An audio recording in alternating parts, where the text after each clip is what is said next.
అతని ఒక్క ట్వీట్తో స్టాక్ మార్కెట్లో ప్రకంపనలు పుట్టాయి. ప్రముఖ ఓటీటీ ప్లాట్ఫామ్ అయిన నెట్ఫ్లిక్స్ అతడు పెట్టిన ఆ ఒక్క ట్వీట్తో ఏకంగా 2 లక్షల కోట్లు నష్టపోయింది. ఈ ట్వీట్ తర్వాత కేవలం ఒక్క రోజులోనే నెట్ఫ్లిక్స్ మార్కెట్ క్యాప్ $7 బిలియన్ పడిపోయింది. గత 5 రోజుల డేటాను పరిశీలిస్తే నెట్ఫ్లిక్స్ కంపెనీ షేర్లు 4% కంటే ఎక్కువ పడిపోయాయి. దీంతో ఆ ట్వీట్ పెట్టిన వ్యక్తి మరోసారి ప్రపంచవ్యాప్తంగా వార్తల్లో నిలిచాడు. ఇంతకీ ట్వీట్ పెట్టింది ఎవరు?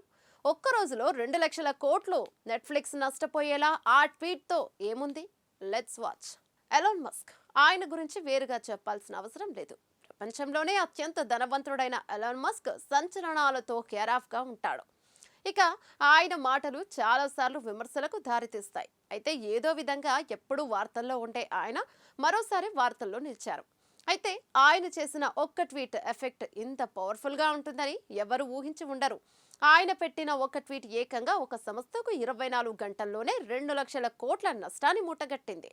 అంతేకాదు, ఆ కంపెనీ షేర్లు కూడా దారుణంగా పడిపోయాయి. దీంతో ఎలాన్ మస్క్ పెట్టిన ట్వీట్ ఒక రకంగా చెప్పాలంటే స్టాక్ మార్కెట్లో ప్రకంపనలు సృష్టించింది.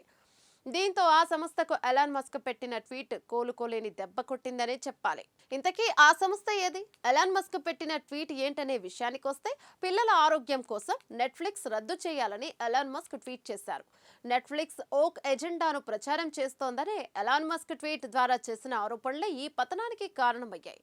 ప్రముఖ ఓటీటీ ప్లాట్ఫామ్ అయిన నెట్ఫ్లిక్స్ పై మస్క్ సోషల్ మీడియా పోస్ట్ తర్వాత నెట్ఫ్లిక్స్ షేర్లు పడిపోవడం ప్రారంభించాయి. ట్రేడింగ్ రోజులు గడిచే కొద్దీ కంపెనీ మార్కెట్ విలువ సుమారు 2 లక్షల కోట్లు తగ్గింది. నివేదికల ప్రకారం సెప్టెంబర్ 27న దాదాపు $514 బిలియన్ ఉన్న నెట్ఫ్లిక్స్ మొత్తం మార్కెట్ విలువ అక్టోబర్ 3 నాటికి $489 బిలియన్ పడిపోయింది. ఇది మొత్తం $25 బిలియన్ నష్టాన్ని, అంటే మన కరెన్సీలో సుమారు 2 లక్షల కోట్లు. ఈ భారీ తగ్గుదలకు ఎలాన్ మస్క్ చేసిన ట్వీట్ కారణమని మార్కెట్ వర్గాలు చెబుతున్నాయి. యాహూ ఫైనాన్స్ ప్రకారం మస్క్ ట్వీట్ తర్వాత కేవలం ఒక్క రోజులోనే నెట్ఫ్లిక్స్ మార్కెట్ క్యాప్ $7 బిలియన్ పడిపోయింది. ఇది నెలలోనే అత్యంత తీవ్రమైన క్షీణతను సూచిస్తుంది. గత వారం కంపెనీ షేర్లు దాదాపు 5% పడిపోయాయి. అమెజాన్, మెటా వంటి ఇతర టెక్ స్టాక్లు కూడా ఇదే కాలంలో లాభాలను చవిచూశాయి. శుక్రవారం నెట్ఫ్లిక్స్ షేర్లు 1.2% తగ్గి $1,161 వద్ద ముగిశాయి. ప్రస్తుతం షేర్లు $1,153.32 వద్ద ట్రేడ్ అవుతున్నాయి. గత 5 రోజుల డేటాను పరిశీలిస్తే కంపెనీ షేర్లు 34% కంటే ఎక్కువ పడిపోయాయి. అయితే మస్క్ అక్టోబర్ 1న ఎలాన్ మస్క్ ఎక్స్ లో ట్వీట్ చేస్తూ మీ పిల్లల ఆరోగ్యం కోసం నెట్ఫ్లిక్స్ ను రద్దు చేయండి పెట్టారు. ఈ ట్వీట్ వెనక ఒక పెద్ద వివాదం ఉంది. ఇది Netflix animated series paranormal park కి సంబంధించినది. ఈ షో 2023లో నిలిపేశారు.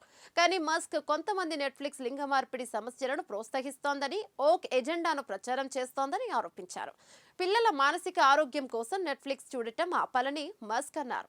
దీనితో పాటు నెట్ఫ్లిక్స్ సమాజం ఏకపక్ష దృక్పథాన్ని ప్రదర్శిస్తోందని ఆరోపించిన కొన్ని పోస్టులను కూడా ఎలాన్ మస్క్ తన ట్వీట్తో పాటు రీపోస్ట్ చేశారు.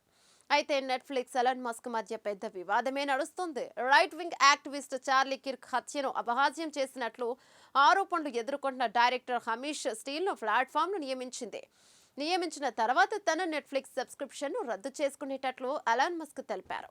ఓటీటీ ప్లాట్ఫామ్ నెట్ఫ్లిక్స్ ట్రాన్స్ప్రో కంటెంట్ను ప్రోత్సహిస్తోందని ఆరోపించిన ఇంధన శాఖ మాజీ అణు శాస్త్రవేత్త మాట్ వాన్ సాల్వ్ చేసిన పోస్ట్ తర్వాత ఇది జరిగింది. నా నెట్ఫ్లిక్స్ సబ్స్క్రిప్షన్ను ఇప్పుడే రద్దు చేసుకున్నాను. చార్లీ క్రిక్ హత్యను సెలబ్రేట్ చేసుకున్న వ్యక్తిని మీరు నియమించుకొని నా పిల్లలపై ట్రాన్స్ప్రో కంటెంట్ను తయారు చేస్తే నా డబ్బులో మీకు ఒక్క పైసా కూడా రాదని ట్విట్టర్ యూజర్ ఎక్స్ లో పోస్ట్ చేశాడు. ఎలాన్ మస్క్ ఆ యూజర్ కి సేమ్ అని రిప్లై ఇస్తూ క్యాన్సిలేషన్ ను ధృవీకరించారు. ఇక హమీష్ స్టీల్ పారానార్మల్ పార్క్ అనే యానిమేటెడ్ సిరీస్ సృష్టికర్త. అతను బ్లూస్కీలో చేసిన పోస్ట్ లో డొనాల్డ్ ట్రంప్ మిత్రుడు, రైట్ వింగ్ కార్యకర్త చార్లీ కిర్క్ గత నెలలో జరిగిన హత్యను ఎగతాళి చేశాడని ఆరోపించారు. ఆ పోస్ట్ లో హమీష్ స్టీల్ కిర్కును నాజీతో సంబోధించాడు. ఈ విషయంతో ఎలాన్ మస్క్ స్పందిస్తూ ఇది సరైనది కాదని కామెంట్ చేశాడు. అయితే కన్జర్వేటివ్ క్యాంపస్ యాక్టివిస్ట్ నుండి టాప్ పాడ్కాస్టర్ గా అమెరికా అధ్యక్షుడు డొనాల్డ్ ట్రంప్ మిత్రుడిగా ఎదిగిన చార్లీ కిర్క్ సెప్టెంబర్ 10న ఉతా వ్యాలీ విశ్వవిద్యాలయంలో కాల్చి చంపబడ్డాడు. దీంతో నెట్ఫ్లిక్స్, ఎలాన్ మస్క్ మధ్య నెలకొన్న వివాదం నేపథ్యంలో పెట్టిన ట్వీట్ నెట్ఫ్లిక్స్ సంస్థకు భారీ నష్టాన్ని తెచ్చిపెట్టింది.